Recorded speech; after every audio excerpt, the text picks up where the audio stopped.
Kan ada tuh firmannya, ketika kamu ditampar pipi kanan, kasihlah pipi kirimu. Itu artinya kasih tanpa batas. Jangan membalas kejahatan dengan kejahatan. Ya, dan itu kasih tanpa batas. Oke, sekarang kalau kasihilah musuhmu, bisa? Kalau kita Kristen yang taat banget tuh bisa. Oke, sekarang kalau misalnya gue nih, penjajah Belanda. Gue datang ke bangsa Indonesia yang belum merdeka. Iya. Hasil buminya gue ambil. Iya. Gue kasih kitab, kasihilah musuhmu. Musuhnya orang Indonesia siapa waktu itu? Belanda. Nah itu, begitu ajarannya. Gimana? Tapi kan orang Indonesia nggak semua orang Kristen. Iya tahu. Tapi ketika penjajah datang bawa kitab begini, kasihilah musuhmu, kira-kira menurut Angel gimana?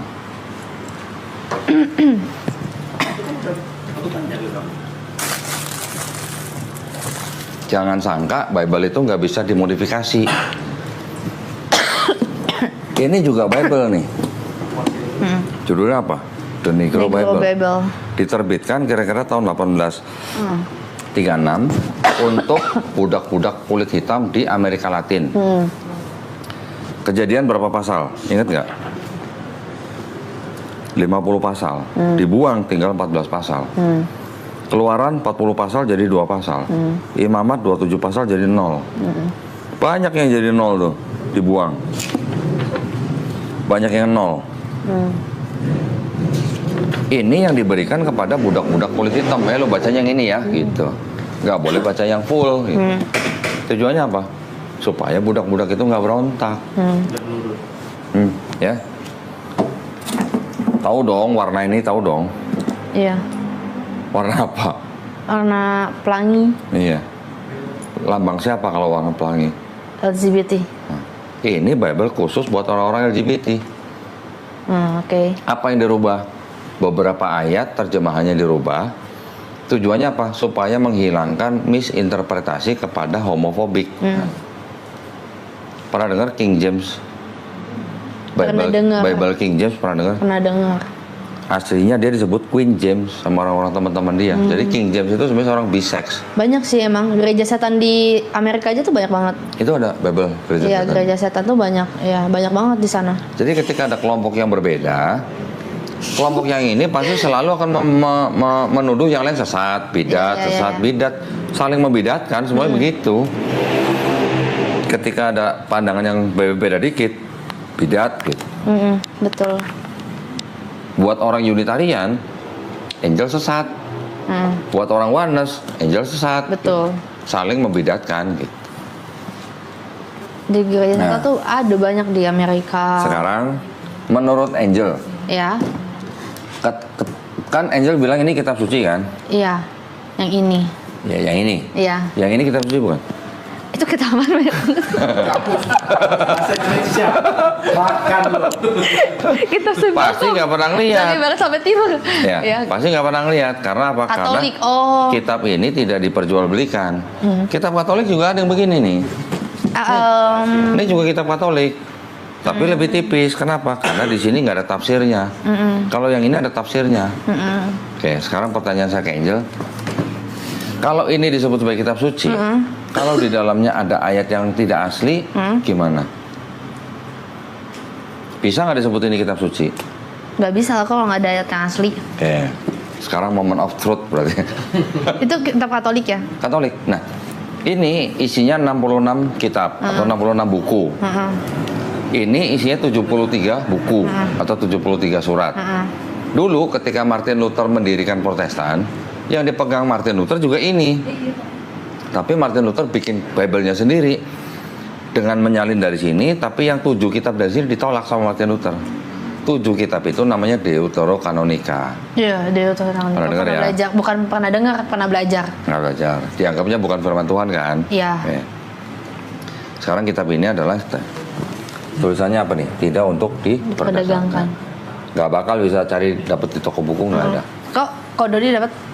Ada deh. Itu sih pertanyaan anak. Kan nggak diperjualbelikan. Ya, dengan pengantar dan catatan lengkap 2009 dipersembahkan kepada siapa? Umat Katolik Indonesia. Oleh siapa? Direktur Jenderal Bimbingan Masyarakat Katolik Departemen Agama Republik Indonesia. Resmi nggak kira-kira?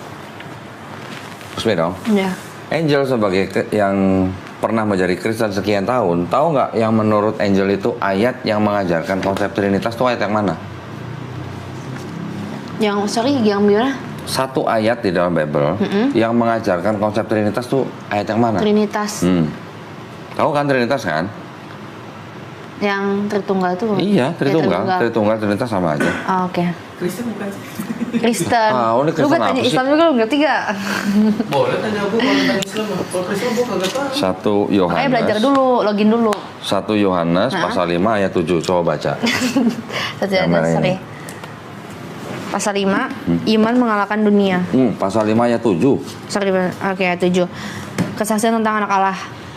Sebab ada 3 yang memberi kesaksian di dalam surga, Bapa, Firman, dan Roh Kudus, dan ketiganya adalah satu. Nah. Dan ada 3 yang memberi kesaksian di bumi. Nah, jadi disebutkan ada Bapa, ada Firman, ada Roh Kudus, dan ketiganya satu. Itulah konsep Tritunggal kan? Iya, betul. Jadi cuman ayat itu aja yang mengajarkan Trinitas atau Tritunggal. Iya. Nggak ada ayat lain yang mengajarkan Trinitas.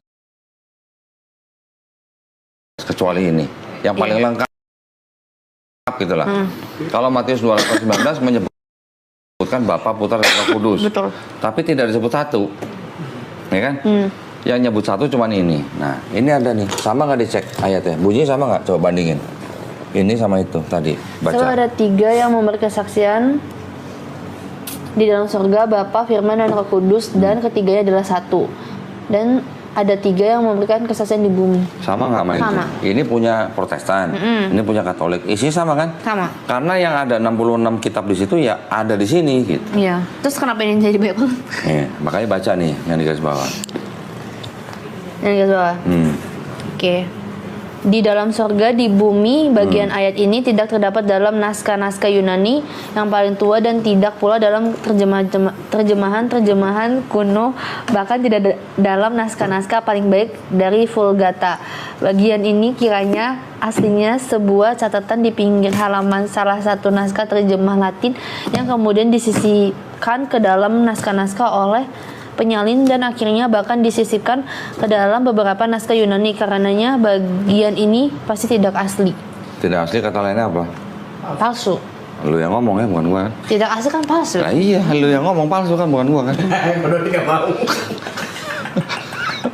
Lu udah baca sendiri, ada Bible yang bisa ngomong begini.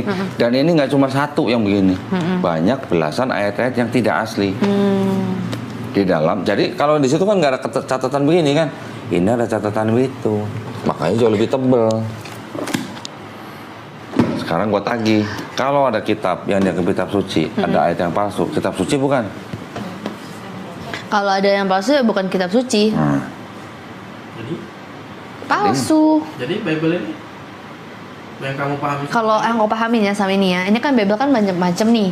Ada Bible dari Kristen mana, ini Kristen Katolik dan lain-lain gitu. Tapi maksud saya gini, ini kan 66 buku dari Kejadian sampai Wahyu. Di Iya. sini juga sama, ada Kejadian, ada Wahyu sampai Wahyu ada. Cuman yang 7 kitab di sini nggak masuk sini gitu. Isinya sama, tadi udah buktiin sendiri kan, Iya. bunyinya sama.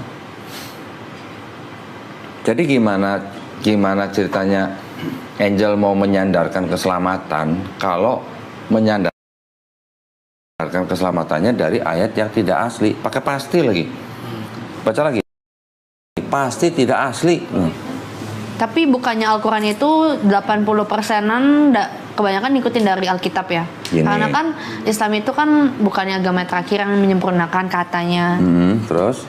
Jadi kan banyak banget juga kan Al-Quran itu menceplak dari Alkitab. Menjiplak. Ya. Oke. Dan Sekarang gue durasi. peragain nih ya. Iya. Sekarang gue peragain nih.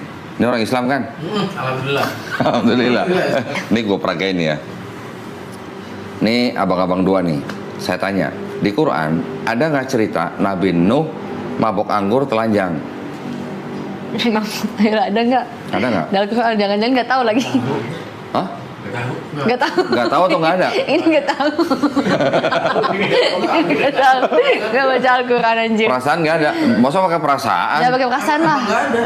Yakin? Yakin kok. Bener ya? Ada nggak cerita Nabi Harun bikin patung sapi berhala untuk disembah bangsa Israel? Di Quran? Enggak ada. Kalau di Quran yang bikin patung sapi siapa? Nggak tahu juga. Allah. Astagfirullahaladzim. Lama-lama login dan Asyhadu. haleluya. Nggak ada cerita Nabi Ada Harun. sih Islam KTP Memang kan. nggak ada, tapi yang bikin siapa di Quran namanya? Samiri namanya. Ya. Aja. Ya. Aku pernah dengar. Makanya Ya. ngaji lagi. Dua dah. ya, ini dua. Alif batas. Lanjut nih. Ada nggak di Quran cerita Nabi Nabi Lot menghamili dua anak perempuannya? Nggak ada. Nggak ada. Ada nggak cerita di Quran Nabi Daud berzina sama Binor? Tahu Binor kan? Binor. Apa? Orang. Binorang. Ada nggak? Berzina loh. Penggal. Nggak ada. Ada nggak cerita di Quran Nabi Sulaiman alaihissalam musyrik? Nggak ada. Ada nggak cerita di Quran Nabi Ayub alaihissalam nyalahin atau menghujat Allah? Nggak ada. Di sini semua ada nih. Kalau di sini ada cerita Nabi begitu, di Quran nggak ada cerita Nabi begitu. Kira-kira apakah Quran jiplak ini? Kan 80% kok. Berarti 20%-nya nggak jiplak. 80%. Pernah ngitung emang 80%? Enggak sih kata orang-orang. Kata orang. Ya, Gini, jadi kitab yang dianggap diturunkan paling akhir. iya betul. Tetapi di dalam Quran membenarkan kitab-kitab yang sebelumnya diberikan kepada Bani Israel, Taurat, Zabur, Injil. Tetapi yang kalau kita pelajarin ini kapan disusun, siapa yang menulis, kira-kira pakai bahasa apa, tahun berapa dan segala macam, ternyata bisa dipastikan bahwa yang disebut Taurat, Zabur, Injil yang disebut sama Quran nih, ini bukan Bible-nya Yahudi, bukan Bible-nya Kristen. Kenapa begitu? Karena ini tidak ditulis oleh Nabi Musa alaihissalam, tidak ditulis oleh Nabi Daud, tidak ditulis oleh Yesus yang ini. Jadi ini ditulis oleh kira-kira 40 orang dalam rentang waktu 1500 tahun. Jaraknya ini ke Nabi Musa aja 1000 tahun. Jaraknya ini ke Nabi Daud aja 500 tahun. Jaraknya ini dari Yesus sampai menjadi kitab komplit begini 400 tahun.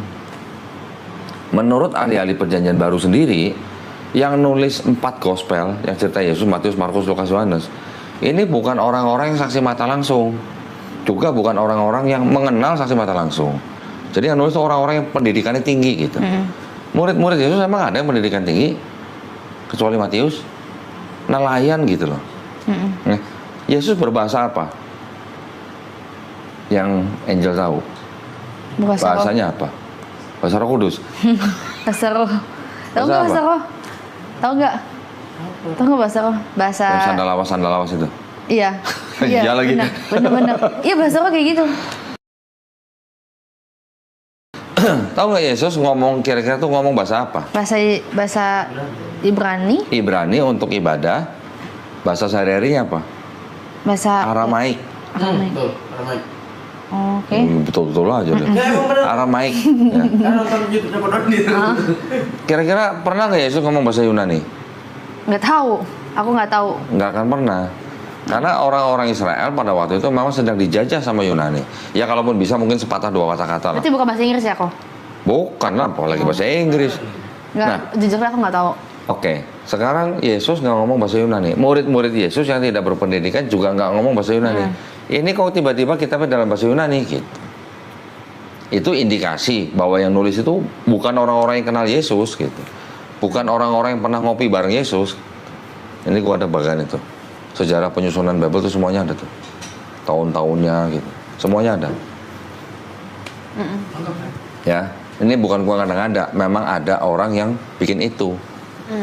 Dan itu bukan orang sembarangan gelarnya gitu, ya.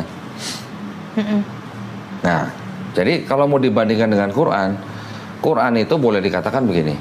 Quran itu adalah yang disebut sebagai kitab yang membenarkan kitab-kitab yang sebelumnya, tapi bukan kitabnya Yahudi, bukan kitabnya Kristen. Satu. Yang kedua, Quran itu adalah fungsinya sebagai al-muhaimin, mengoreksi. Jadi kitab-kitab yang dulu sudah pernah diturunkan, ditulis sama orang-orang yang bukan pengikut nabi-nabinya, disalahpahami oleh pengikutnya, diluruskan, dikoreksi sama Quran. Kemudian baru dijelaskan oleh Quran. Sebutannya mubayyin. Contoh, Nabi Isa alaihissalam tidak dibunuh dan tidak disalib. Di sini kan sebutnya kan Yesus kan disalib gitu kan. Di Quran dibantah. Sebenarnya Yesus tuh nggak dibunuh, nggak disalib. Bahkan tadi yang gue tunjukin ada kitab yang hampir sejaman sama Yesus pun bilang yang disalib bukan Yesus gitu. Ya. Jadi fungsinya Quran begitu. Quran memang menyebutkan kira-kira 24 nama Nabi yang ada di Bible. Tetapi Quran itu atau istilahnya Allah SWT menggunakan nama-nama Nabi yang ada di orang Israel, ya, itu sebagai pengingat gitu. Pengingat. Ini dulu Nabi Musa begini, mengalami begini, Nabi Harun begini,